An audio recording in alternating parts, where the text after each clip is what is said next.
بسم الله الرحمن الرحيم. اللهم صل على محمد النبي الأمي وعلى آله وسلم تسليما. يا رب صل وسلم دائما أبدا على حبيبك خير الخلق كلهم. اللهم حبب إلينا الإيمان وزينه في قلوبنا وكره إلينا الكفر والفسوق والعصيان واجعلنا من الراشدين. اللهم وفقنا لما تحب وترضى. اللهم وفقنا لما تحب وترضى. اللهم وفقنا لما تحب وترضى.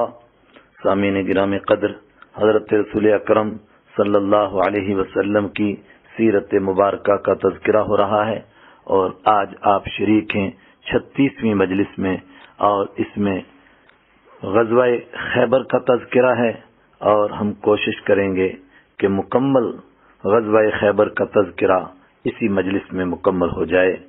اللہ تعالی توفیق عطا فرمائے۔ صلح حدیبیہ کی وجہ سے امن و امان اور چین و سکون کا وہ ماحول قائم ہو گیا تھا جس کے لیے پچھلے 19 سال سے صحابہ کرام اور رسول اللہ صلی اللہ علیہ وسلم قربانیاں دے رہے تھے۔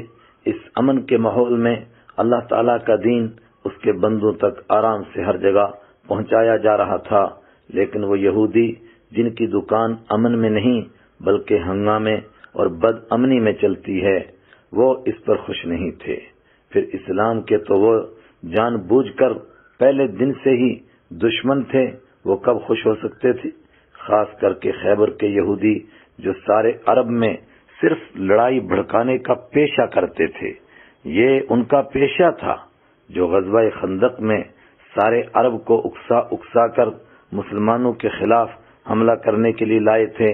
جنہوں نے بنو قریظہ کے یہودی جنگ کے لیے تیار کیے تھے، وہ تو اس صلح پر حسد اور جلن سے مر رہے تھے۔ وہ کس طرح چپ ہو سکتے تھے؟ ان کو تو بل پڑ رہے تھے۔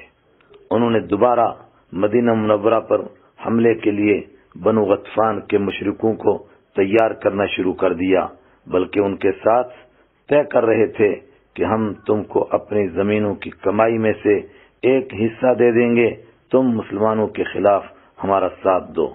رحمت عالم صلی اللہ علیہ وسلم ان خبروں سے بے خبر نہیں تھے۔ حدیبیہ سے واپس مدینہ منورہ پہنچتے ہی تقریباً 1 مہینے بعد آپ صلی اللہ علیہ وسلم نے صحابہ کرام کو تیاری کا حکم دے دیا، لیکن ساتھ جانے کے لیے صرف ان خوش نصیبوں کو اجازت ملی جو حدیبیہ میں ساتھ تھے، اور اللہ نے حدیبیہ سے واپسی پر ان کے دلوں کو تسلی دینے کے لیے فرمایا تھا کہ تمہیں آگے بہت ساری فتح اور غنیمتیں ملیں گی، لیکن خیبر کی فتح اور غنیمت تمہیں فوری طور پر ملنے والی ہے۔ اللہ تعالیٰ کا ارشاد دیکھیے، وعدکم اللہ مغانم کثیرۃ تأخذونها فعجل لكم هذه وكف أيدي الناس عنكم ولتكون آية للمؤمنين ويهديكم صراطا مستقيما۔ اللہ تعالیٰ نے تم سے بہت سے مال غنیمت کا وعدہ کر رکھا ہے جو تم حاصل کرو گے۔ اب فوری طور پر اس نے تمہیں یہ فتح دے دی ہے، اور لوگوں کے ہاتھوں کو تم سے روک دیا تاکہ یہ مومنوں کے لیے ایک نشانی بن جائے اور تمہیں اللہ سیدھے راستے پر ڈال دے۔ سورہ فتح آیت نمبر 20۔ کچھ اور خاص مخلصوں کو بھی اجازت ملی جو اجازت سے صلح حدیبیہ کے موقع پر پیچھے رہ گئے تھے۔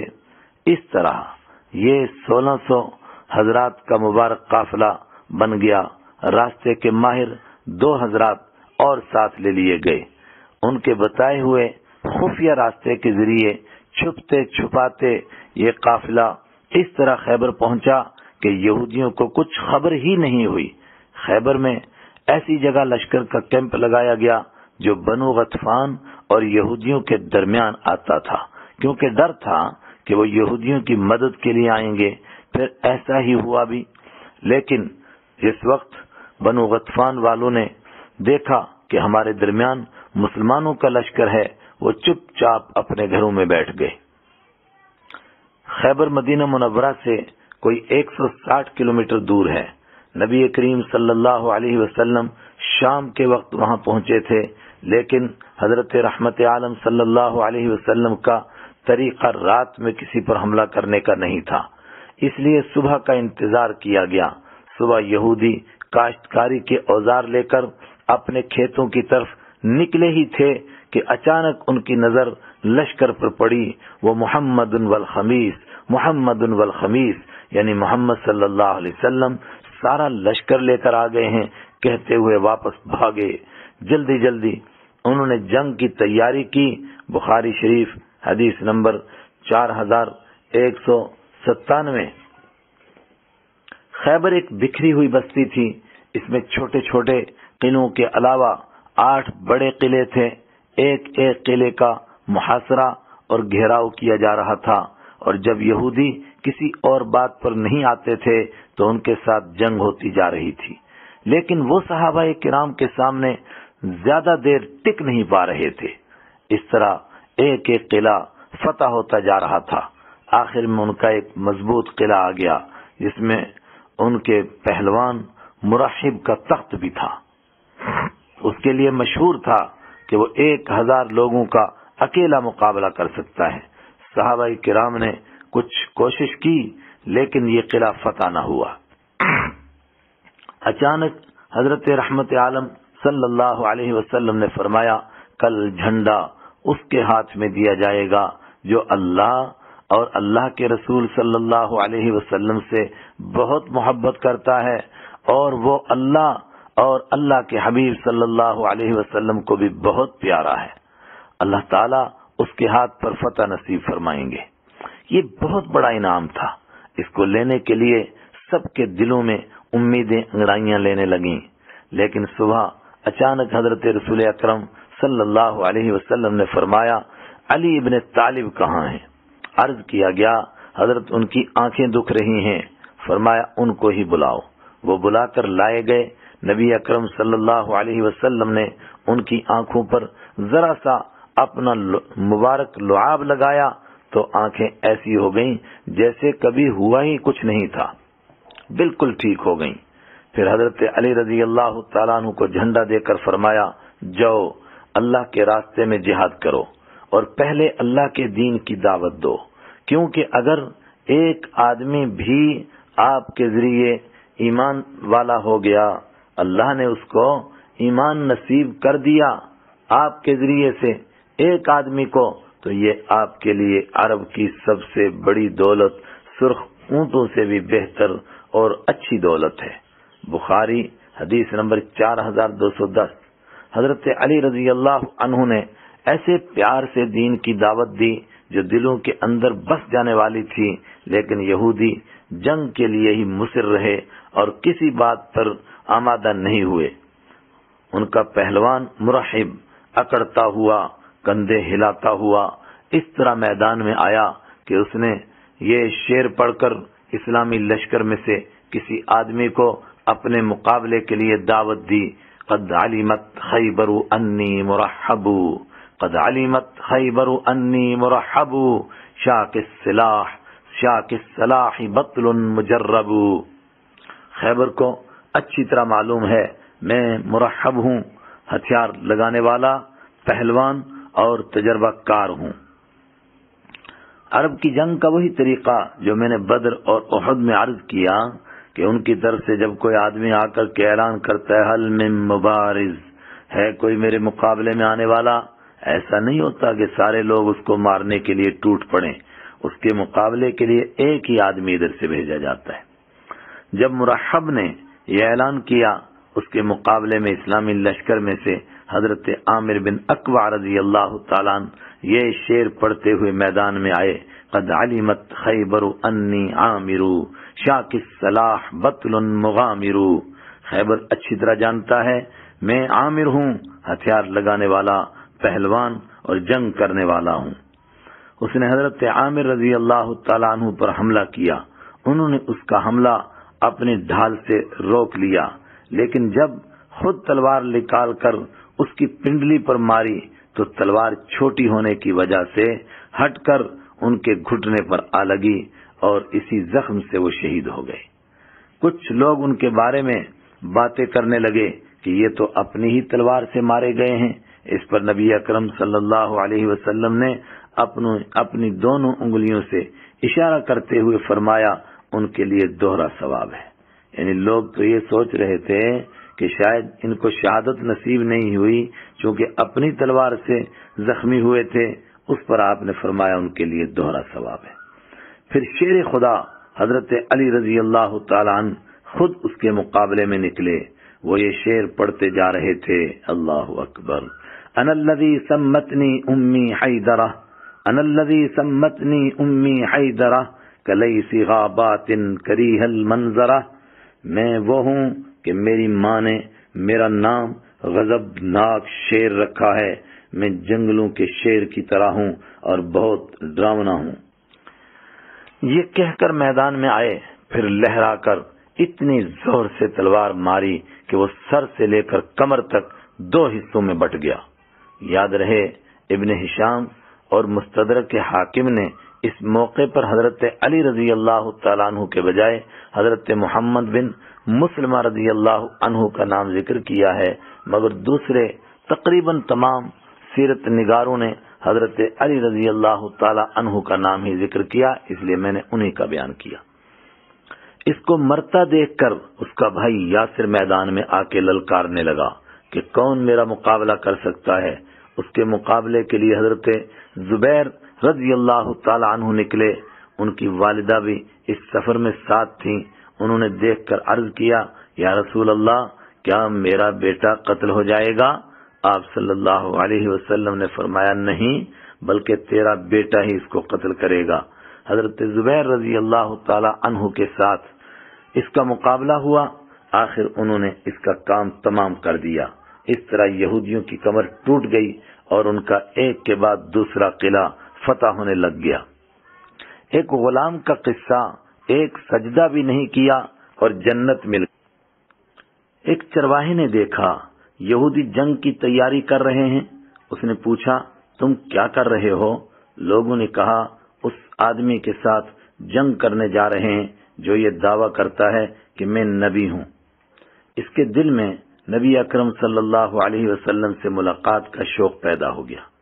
وہ بکریاں چراتا اور ہانکتا ہوا کسی طرح حضرت رسول اکرم صلی اللہ علیہ وسلم تک پہنچ گیا. اس نے عرض کیا، آپ کیا فرماتے ہیں اور کس چیز کی دعوت دیتے ہیں؟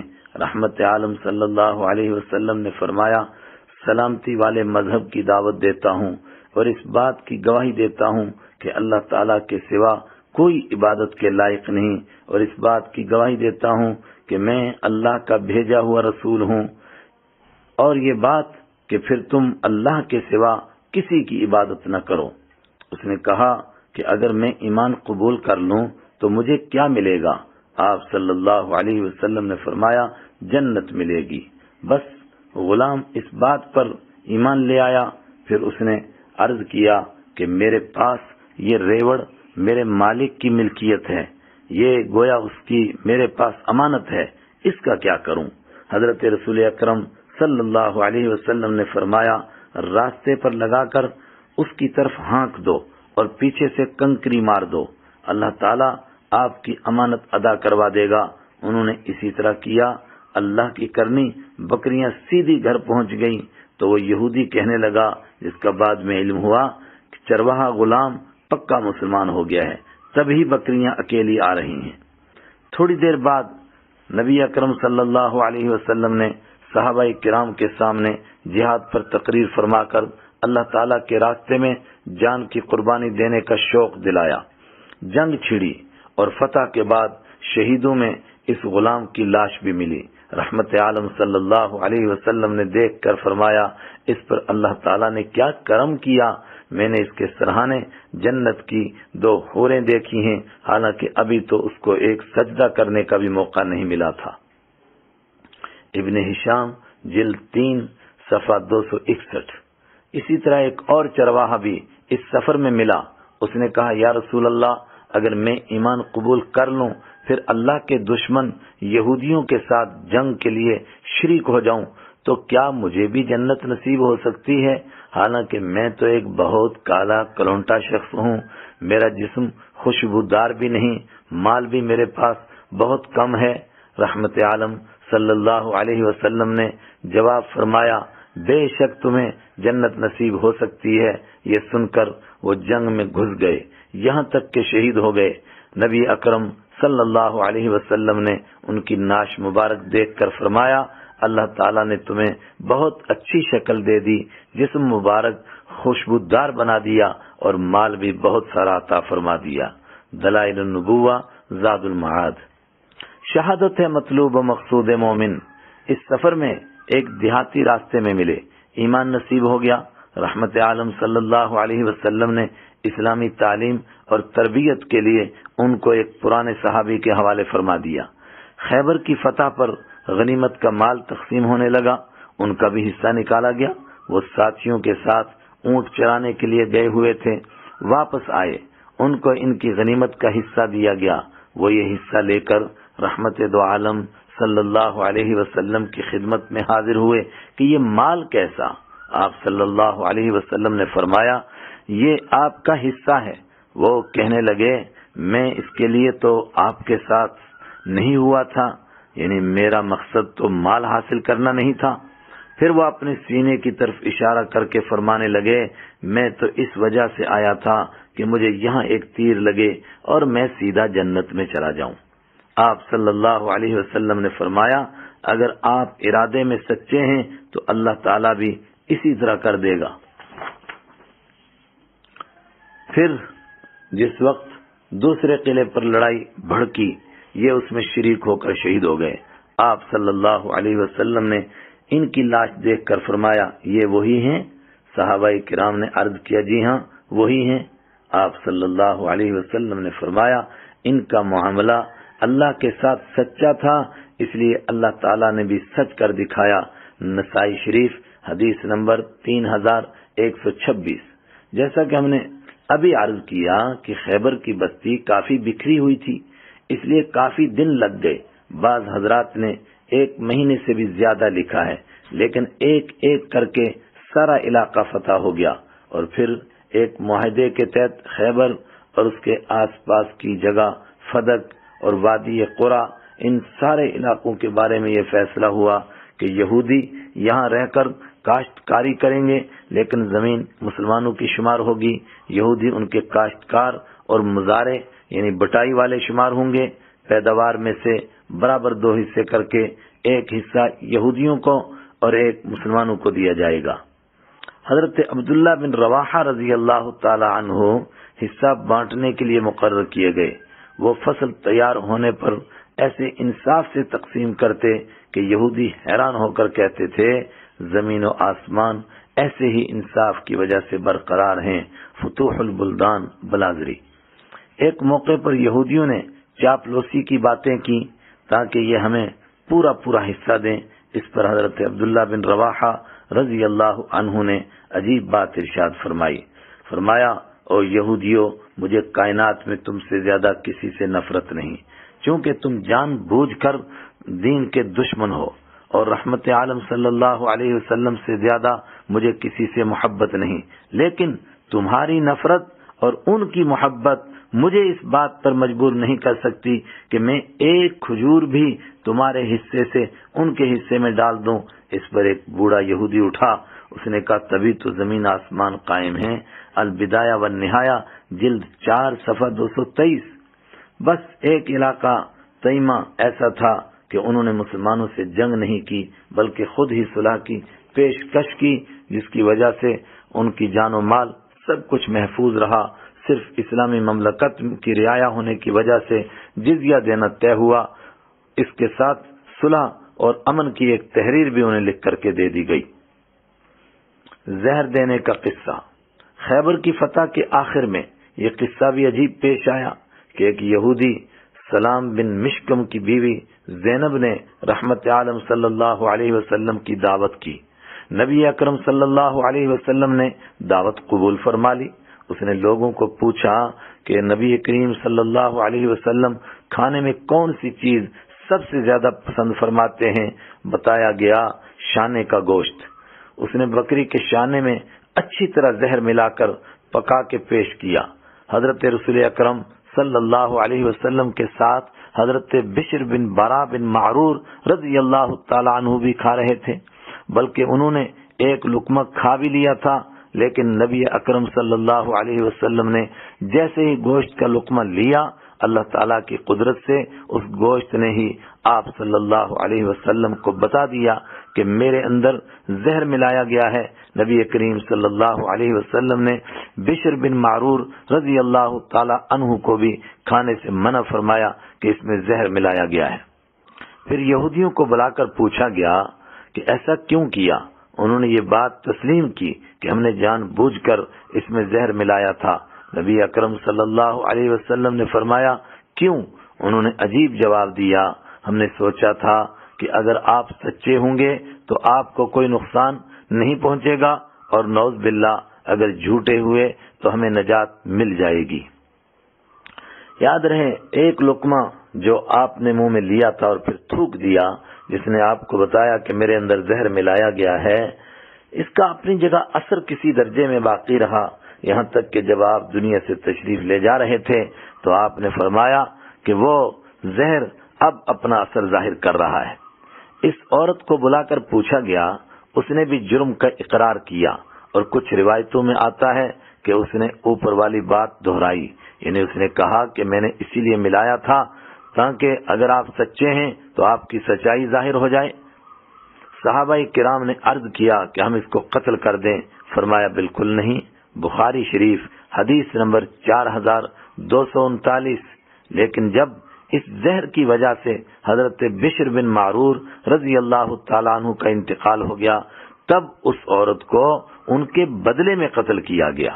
حضرت رسول پاک صلی اللہ علیہ وسلم کو زہر دینے کی وجہ سے نہیں، آپ نے تو ان کو معاف کر دیا تھا۔ اور بعض روایتوں میں یہ بھی آیا ہے کہ نبی اکرم صلی اللہ علیہ وسلم کا یہ معجزہ دیکھ کر ان کو ایمان ہی نصیب ہو گیا تھا، لیکن قانون کے مطابق اس کے باوجود ان کو ان کی وجہ سے ان کے بدلے میں قتل کیا گیا۔ بیہقی شریف۔ اس قصے میں ایک خاص بات پر غور کیجئے کہ جنگ اپنی جگہ، لیکن دعوت دشمنوں کی بھی کی جاتی تھی اور قبول بھی کی جاتی تھی، یعنی انسان اخلاق میں اتنے نہیں گرے تھے جتنے آج گر گئے ہیں۔ ہائے آج سب کچھ لٹ گیا، انسان کہاں سے کہاں پہنچ گیا۔ مہاجرین حبشہ کی واپسی، جو لوگ مکہ سے ہجرت کر کے حبشہ گئے تھے، ان کی بڑی تعداد تو آہستہ آہستہ واپس آ گئی تھی، کچھ شروع میں کچھ اس کے بعد آہستہ آہستہ، لیکن ابھی کچھ حضرات باقی تھے جن میں حضرت جعفر رضی اللہ تعالی عنہ بطور خاص تھے، اور ان کے ساتھ یمن کے حضرت ابو موسیٰ اشعری رضی اللہ تعالی عنہ بھی تھے۔ حضرت ابو موسیٰ اشعری رضی اللہ تعالی عنہ 50 یا 52 یا 53 آدمیوں کو لے کر اپنے ملک سے ہجرت کر کے رسول رحمت صلی اللہ علیہ وسلم کی خدمت میں حاضری کے لیے ایک کشتی میں بیٹھے تھے، لیکن ہوا کے دباؤ سے وہ کشتی سیدھی حبشہ پہنچ گئی۔ پھر وہ وہاں ہی حضرت جعفر رضی اللہ عنہ کے ساتھ رہ گئے۔ اس موقع پر وہ سب حضرات حبشہ سے سیدھے خیبر تشریف لے آئے۔ رحمت عالم صلی اللہ علیہ وسلم کو ان کے آنے کی بڑی خوشی ہوئی۔ آپ صلی اللہ علیہ وسلم نے حضرت جعفر رضی اللہ عنہ کے ماتھے کو چوم کر فرمایا، میں نہیں بتا سکتا کہ مجھے زیادہ خوشی خیبر کی فتح سے ہے یا جعفر رضی اللہ عنہ کے آنے سے ہے۔ نبی کریم صلی اللہ علیہ وسلم نے ان کو صحابہ کرام کے ساتھ مشورہ کر کے غنیمت میں سے حصہ بھی دیا، حالانکہ جنگ میں وہ ساتھ نہیں تھے کیونکہ ان کی پہلی قربانیاں بہت زیادہ تھیں۔ بخاری شریف حدیث نمبر 4230 4233۔ ان کو بلانے کے لیے رسول پاک صلی اللہ علیہ وسلم نے حبشہ میں حضرت نجاشی رحمہ اللہ تعالی کی طرف حضرت عمر بن امیہ زمری رضی اللہ تعالی عنہ جو بیر معونہ کے قصے میں واپس آئے تھے ان کو بھی بھیجا تھا۔ حضرت ابو ہریرہ رضی اللہ تعالی عنہ بھی تشریف لے آئے۔ حدیث کے مشہور راوی جن سے بہت زیادہ روایتیں ہیں، حضرت ابو ہریرہ رضی اللہ تعالی عنہ۔ حضرت ابو ہریرہ رضی اللہ تعالی عنہ بھی اپنے ملک یمن سے ایک پرانے صحابی حضرت طفیل بن عمر الدوسی رضی اللہ عنہ کے ساتھ رسول پاک صلی اللہ علیہ وسلم کی ملاقات کے لیے مدینہ حاضر ہوئے، جہاں انہوں نے ایمان قبول کیا اور ایک نماز بھی ادا کی، لیکن جب پتہ چلا کہ نبی اکرم صلی اللہ علیہ وسلم خیبر تشریف لے گئے ہیں تو شوق نے ان کو مدینہ میں انتظار نہیں کرنے دیا، یہ بھی خبر سنتے ہی خیبر تشریف لے آئے۔ ان کے ساتھ کچھ اور حضرات بھی تھے، لیکن حضرت ابو ہریرہ رضی اللہ عنہ اور ان کے ساتھیوں کو غنیمت میں سے حصہ نہیں دیا گیا، غنیمت میں حصہ صرف حضرت جعفر رضی اللہ تعالی عنہ کو دیا گیا۔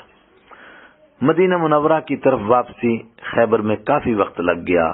اکثر روایتوں کے مطابق سفر سن 7 ہجری میں نبی کریم صلی اللہ علیہ وسلم نے مدینہ منورہ کی طرف واپسی کا قصد فرمایا۔ صحابہ کرام رضی اللہ عنہم اللہ تعالیٰ کا شکر ادا کرتے اور ذکر کرتے کرتے واپس جا رہے تھے۔ ایک وادی میں سے گزرتے جا رہے تھے۔ اللہ اکبر لا الہ الا اللہ، لوگ زور زور سے پڑھ رہے تھے، یہ نعرے بلند کر رہے تھے۔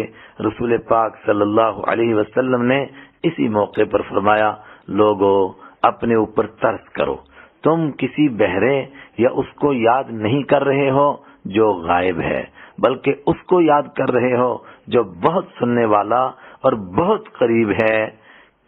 بخاری شریف حدیث نمبر 4205۔ اس طرح خیر و عافیت سے یہ مبارک قافلہ اپنے مالک کو یاد کرتا کرتا مدینہ منورہ پہنچ گیا۔ البتہ خیبر میں 93 یہودیوں کی موت کے ساتھ ساتھ 19 صحابہ کرام کو بھی شہادت نصیب ہو گئی تھی، جو ان کے گھر والوں کے لیے تھوڑی صدمے والی بات تھی۔ نبی کریم صلی اللہ علیہ وسلم نے پہلے اپنے ہمیشہ کے معمول کے مطابق ان کے گھر والوں کو آخرت کی نعمتیں یاد کروائیں، تسلی دی، تعزیت فرمائی، اس کے بعد اپنے دولت قضا پر تشریف لے گئے۔ آج کی اس مجلس کا اسی پر اختتام کرتے ہیں۔ اللہ تعالی اگلے بیانوں کی بھی اسی طرح توفیق عطا فرمائے۔ وآخر دعوانا ان الحمد للہ رب العالمین۔